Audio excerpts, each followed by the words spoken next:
In this episode of Brolletts, we're talking with D1 baseball player Jace Jones. Right now, he's at Mississippi Valley State. And it was a crazy ride, starting at D1, going to JUCO, and then going back to D1. We talked to him about that journey and why he started creating content as a senior. Watch to the end to see what it's really like being a D1 baseball player and a content creator. Can't wait for you guys to check out this episode of the Brolletts.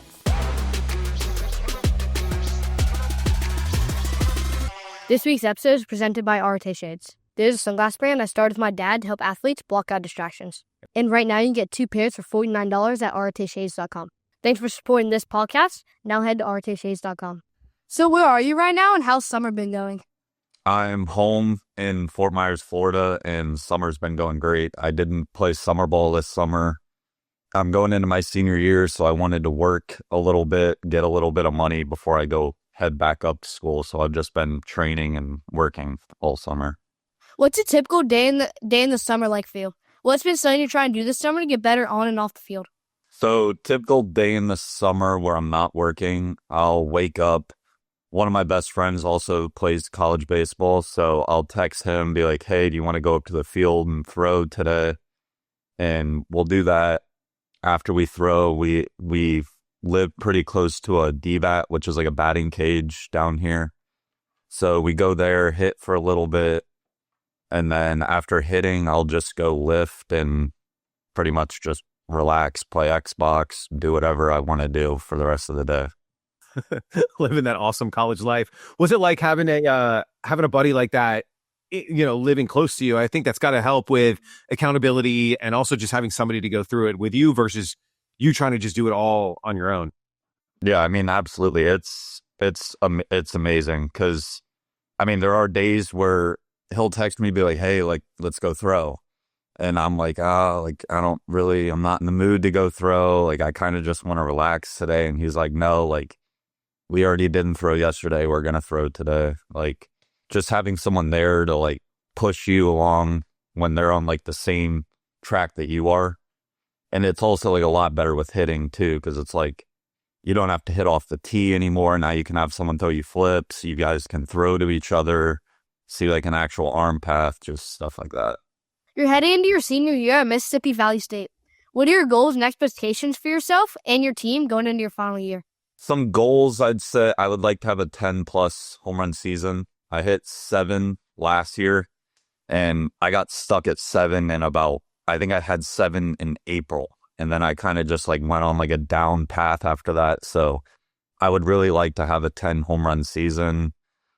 If we can, as a team, I'd like for us to work our way into the playoffs. We were in a okay spot last year, but we had some pitching issues. And like I had posted on the TikTok before, like we had a lot of injuries with our starting lineup. So yeah, we got a good group of guys coming in this year. We're returning a lot of our starters. So yeah, we're going to push for a playoff spot and hopefully win the SWAC this year. That's a good goal, man. Always want to win baseball games. It's a long season when you're not winning baseball games. It's a very long season. So I want to go back because a big part of your story is adapting, right? Like you were a 2-way, you were a PO, you were back to a 2-way, back to I think you're even like catching at some point. Like just a wild career, man. I'd love to kind of just start by going back to like the high school to college transition. I know you. Was it Florida Gulf Coast? I think was an early signee there. So kind of walk us through high school to that first, second season at Florida Gulf Coast. Yeah. So I mean, I'll just start when I was freshman in high school. I was on JV my freshman year, and I ended up getting called up to varsity at the end of the year, which was really cool because my brother was a senior my freshman year. So I got to play with him one more time throughout our life. After that, I was a starter on varsity my sophomore through senior year. Hit a really big growth spurt going from my freshman to sophomore year. I went from like 5'5" my freshman year to 6'1" my sophomore year. As I got taller, like my velocity just jumped like crazy. I got up to 90 mile an hour my sophomore year, got an offer from Florida Gulf Coast, and at that time, like in my head, it was just like, oh, they offered me, I'm going there. Like, simple as that. And so stayed committed all through high school, signed on our national signing day at my school, which that was a really cool experience. And basically got there in the fall, and I was just like, it just really wasn't the spot for me. Like, I was a PO there, which I was a 2A my entire life. Got to Florida Gulf Coast, was a PO, and I just couldn't really adapt to just the PO lifestyle. For me, like, I'd rather just be go do this, go do that, compared to, oh, throw your bullpen today, and then you're just going to shag BP for the rest of practice. So, yeah. But, yeah, so I did the PO thing. Really didn't work out. I could not throw a strike to save my life, if I'm going to be honest. So if you're a pitcher only, you don't throw strikes regardless of how hard you throw, you're not going to pitch. It's as simple as that. And redshirted there, so I didn't play at all. So I got it that year back. And basically, I didn't go into the transfer portal, but because I already told myself, I was like, I'm going to go JUCO. I would rather go somewhere where I'm going to be getting reps, and a lot of reps, especially I went to a JUCO in Florida. So we played 30 games in the fall. We played 30 in the fall and about 50 in the spring. So it's a lot of game reps. And went there, was then a 2A at my JUCO. My first year I was a 2A there. The second year at my JUCO, I was just a hitter, and then ended up going to Valley this year, and I was a 2A again this year. Man, that's a wild story. I want to quickly just touch on the Florida Gulf Coast stuff. And again, it's not to pick on them or anything there, but like, what was it? Was it a mindset thing? Was it a mental thing? Was it just maybe just expectations were different since you signed so early? Like, there's so many things there that, you know, maybe it's expectations in your head of like, man, I'm good. I'm going to this great school. It's going to be awesome. And then you get there and it's like, oh, this isn't quite what I thought that it was going to be, which then obviously translated to the field, right? And not being able to throw a strike. So just walk through that a little bit, because that's probably internally a little bit of a letdown, right? Like, you had this like 3-year buildup to go to this cool school, and it didn't work out. So talk about the mindset of that transition. Yeah, honestly, like, it was a little bit of everything. I think a lot of it, I was in my own head. Like, I had a small injury thing going into my senior year of high school. And I think, honestly, it was like a mental block for me where I was like, oh, like, what if I get hurt? Like, they're just going to decommit me right before I get there. I'm going to have to find a new school. So I was in my own head about that. And thankfully, it did end up going there. I would not change anything about my career, because that was a huge learning stone for me. It was like the difference between high school and college. Like, high school, you're one of the, if not the best player on your team. You get to college and you have the best player from your high school, but everybody is on your team. So it was a big stepping stone for me. A lot of learning experiences, but I'd say a lot of it was just like mentally blocking myself and just not really knowing how hard college baseball really is. You wrote in a post that you decided to go to JUCO to bet on yourself. I love that. As you look back, how did you learn for that decision to bet on yourself? I was betting on myself. I was like, I'm going to go JUCO. I'm going to get reps. I'm going to get better as a player. And honestly, JUCO made me better as a person too, because we had so many early morning workouts and stuff. And when you're at my JUCO, athletes had all online classes, and there's no like time limits for anything. So you could be at the field from 8 a.m. to 8 p.m. and there's no, like, the NCAA has some rules against like, oh, you can only spend X amount of hours as a team. Everything else you have to kind of be on your own. But JUCO, there's really no rules. You are there to grind pretty much. Now you're back at a D1 program at Mississippi Valley State. How did the opportunity come about, and what led you there?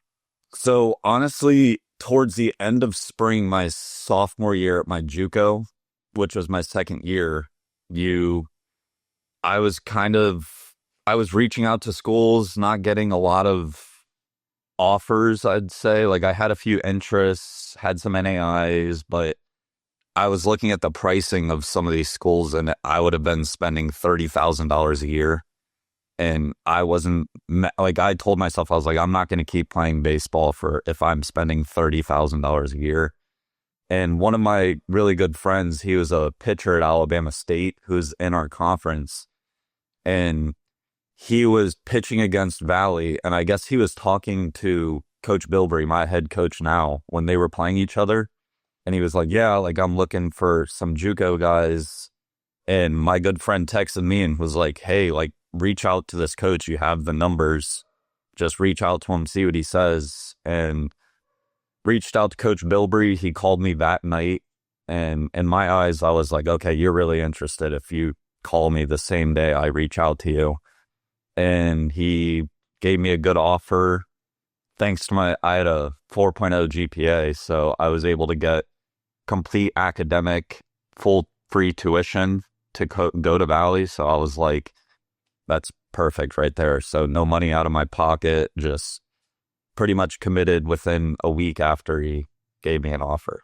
That's awesome, man. Crazy how the stars align like that. Just like a buddy talking to a coach from another team leads to a text message. Like I love how all of that happens. I want to talk a little bit of the adaptability, right? So two-way player, pitcher, catcher, talk a little bit about that, because that sounds insane to most people, especially like there's so many kids, just slightly older than him at 13, 14 going straight PO, which sounds just crazy to me. But it sounds like you've always you just want to play the game. But how has that mindset shifted, to, you're pitching one day and you're catching bullpens the next day and you're like, so that's kind of a wild way to play baseball.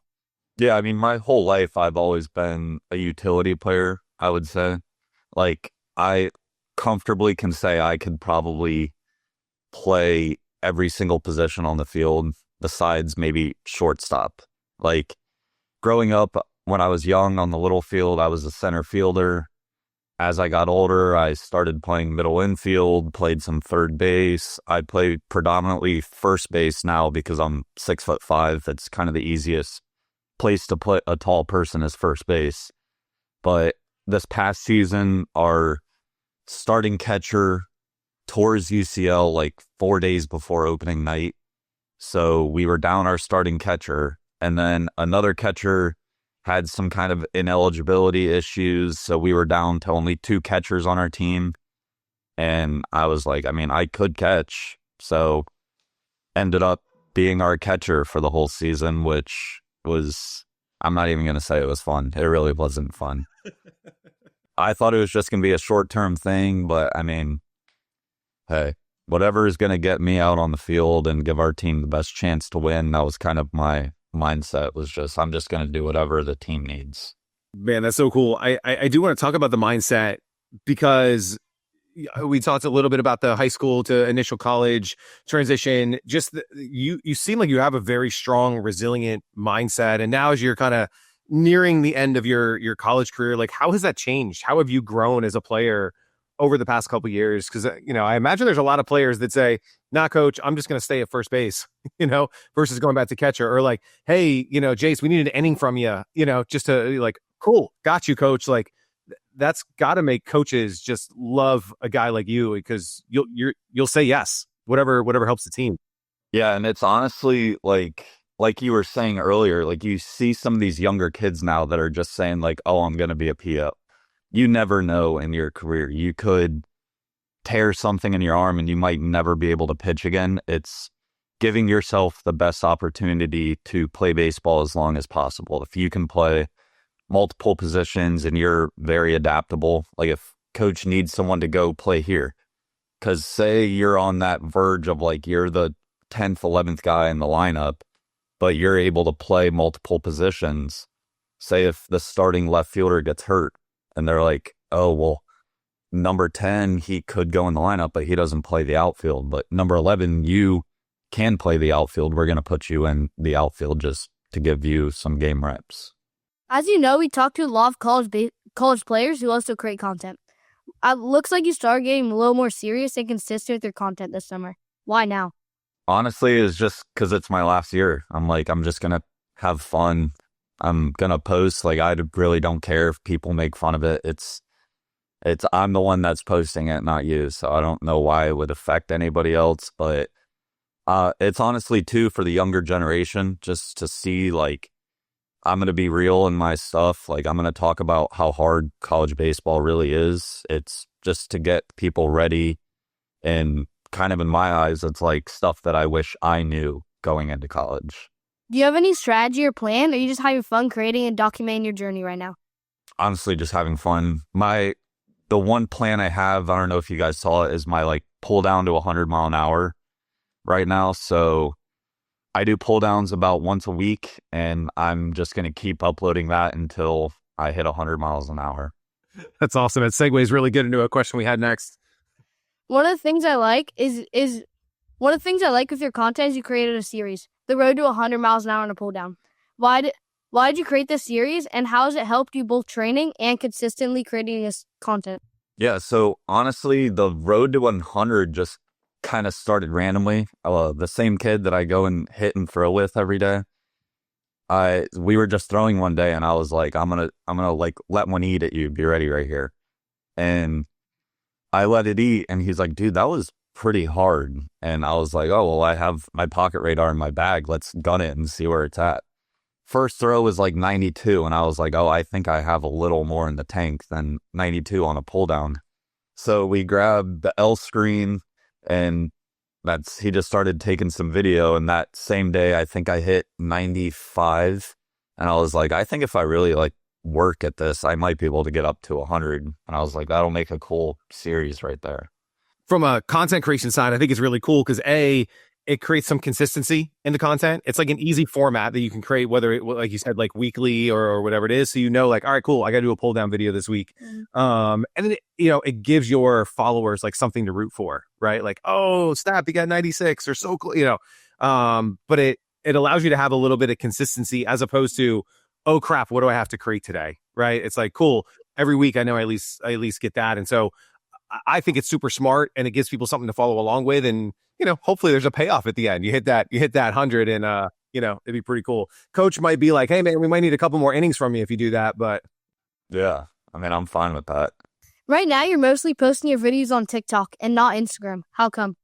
Most of the time, Instagram is just kind of like my personal posts. I did post the Stinger Sports thing a couple days ago, but I like to keep Instagram just as like me uploading stuff, like my family, my friends, they can all see that. TikTok's more where I can feel like I can post whatever I want. I've been thinking about starting up a YouTube channel, kind of doing what like Trevor Bauer does with like breakdown of his game performance. So I'm probably going to get that rolling into spring and like review per at bat and break down pitch by pitch stuff that I was seeing or what I was thinking in the box.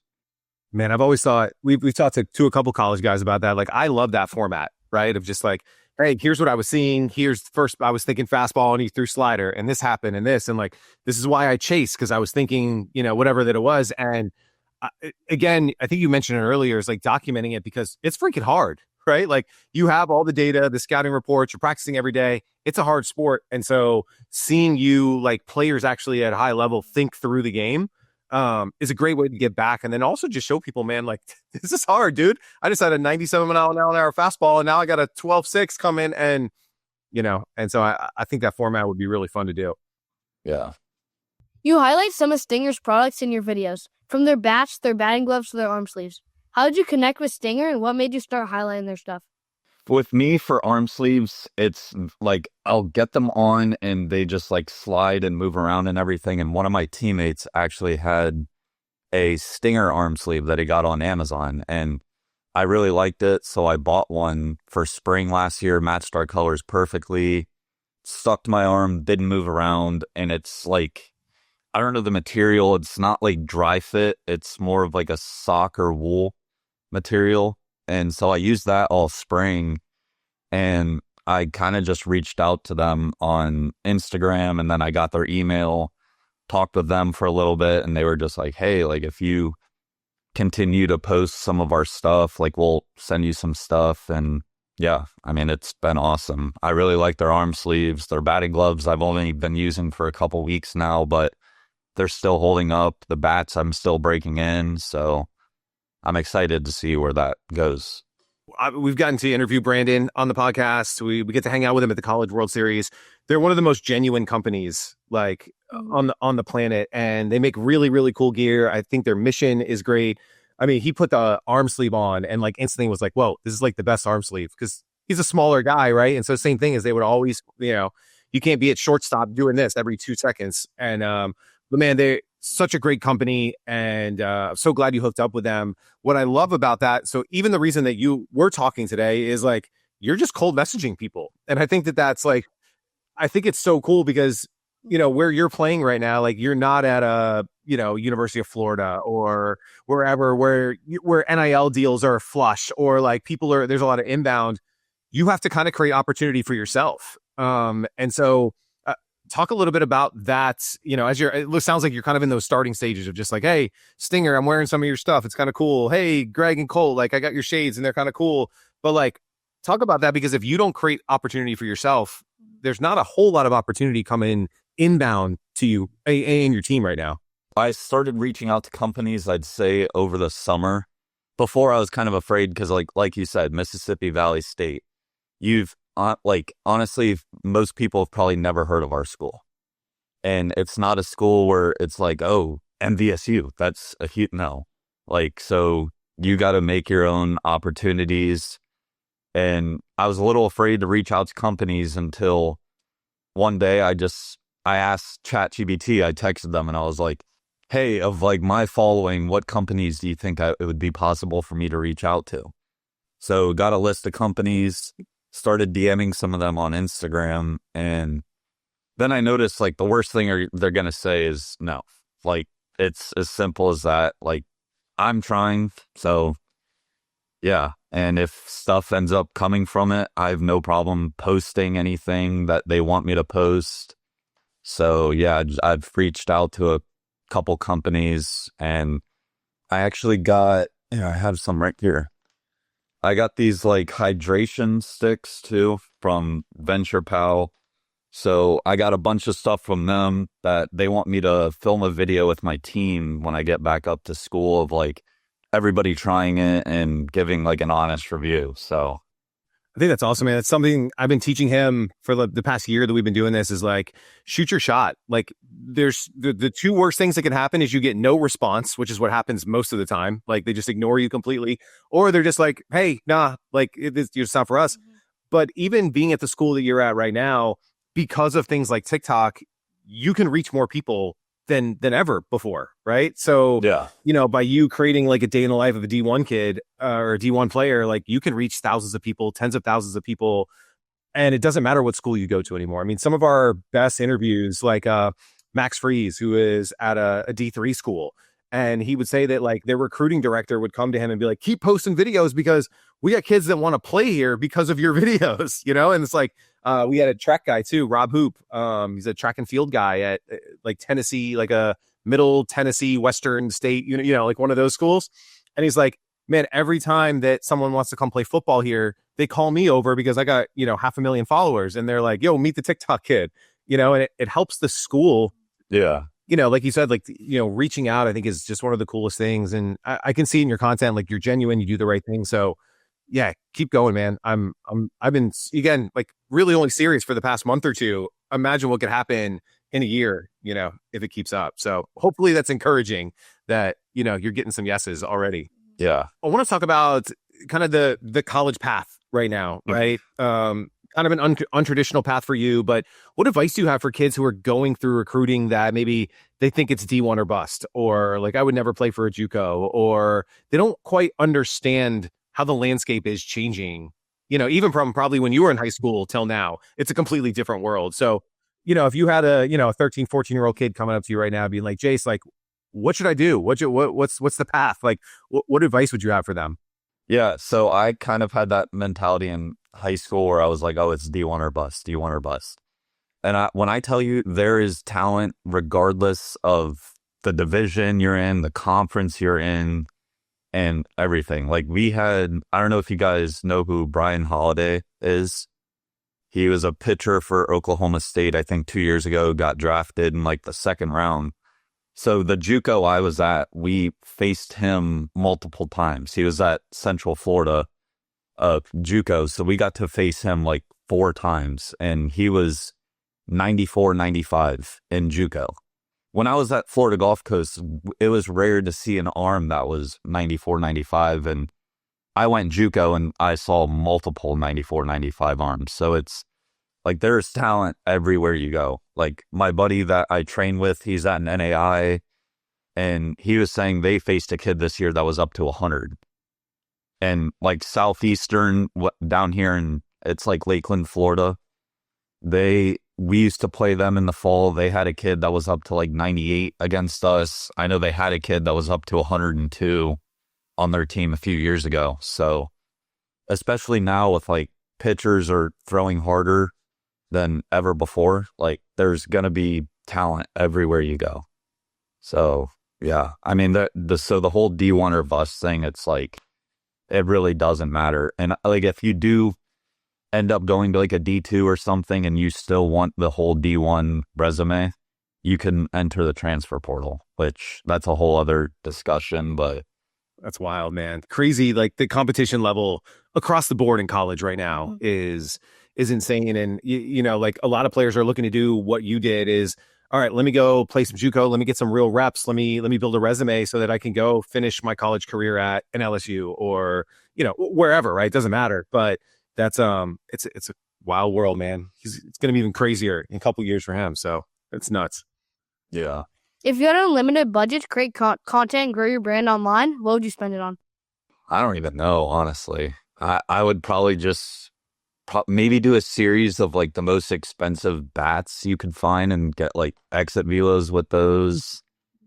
Maybe most expensive glove. I don't know, honestly. That's a tricky question, but I always say, man, you got to hire the editor, right? Like I want to film stuff, but I don't ever want to edit it. that would, yeah, You know, I want somebody with a whole lot more skills than me to do that part. yeah. So we gotta ask, how'd you hear about Artist Shades? Thanks for spoiling the brand. Looking forward to do some more together. So I saw a TikTok. I don't know his name. He does like a lot of like get ready with me for baseball TikToks. I don't know if you guys know who he is. Might be Austin Lip or Brayson. Oh, yeah, it was Lip. Yeah, because I saw a TikTok of it, and I was like, oh, I really liked the baby blue colored sunglasses, and you guys were running a deal at the time. It was like 2 for $45. I think that's what it was. And so went on the website and I got the blue pair and the white pair, and just, yeah, that was it. And I've had those since about April or May, and I ended up so I was throwing with the kid that I throw with, and I accidentally stepped on and broke his sunglasses, and I had the white pair. So I was like, all right, here, like you can have these, my bad for breaking your sunglasses. And he's like, oh, these are sick. And I was like, yeah, like they're really affordable. Like they're nice sunglasses. Like they are the sunglasses that I wear every day now. And he's like, oh, well, you should reach out to them. And I was like, oh, that's a good idea. And then that's when I messaged you guys on TikTok. Man, that's so cool. And we'll make sure we get a big package out your way with some new colors and get you ready for fall ball as we go.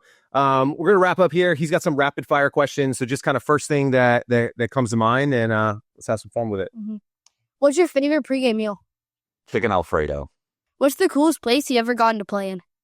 I'd say Hoover, Alabama, the SEC tournament field. Best advice you've gotten from a coach or mentor? Have fun. Coolest piece of gear you've gotten as a player? I think probably our wristbands this year. Like it's very simple, but I mean, it had all of our play sheets and everything on it. I just thought that was pretty cool. Who's your favorite baseball creator? Probably Austin Schultz. What's your favorite walk-up song? Like a G6. If you go back and tell 12-year-old Jace some advice to help him in his baseball career, what would it be? Be adaptable. Just keep having fun. Be adaptable. Sounds like that's worked out really, really well for you, man. We're rooting for you big time, man. Thank you so much for reaching out. I think this is an incredible story. Just, you know, the way you've been able to bob and weave and still play baseball, man. I think that's the dream for so many people is you want to play for as long as you can. And yeah, as long as possible. And now you add this content side and who knows what could happen. Like we've been fortunate enough to, you know, talk to a lot of bananas and like the Cosmic guys. And like, there's more opportunities to continue to play the game now than ever before and in different ways. And so who knows, a year from now, we could be talking to you in a completely different situation. So we're big time fans. We're going to root for you this year. get you a bunch of sunglasses, and just thanks for taking the time today. Yeah. Thank you. You as well, man. Thanks.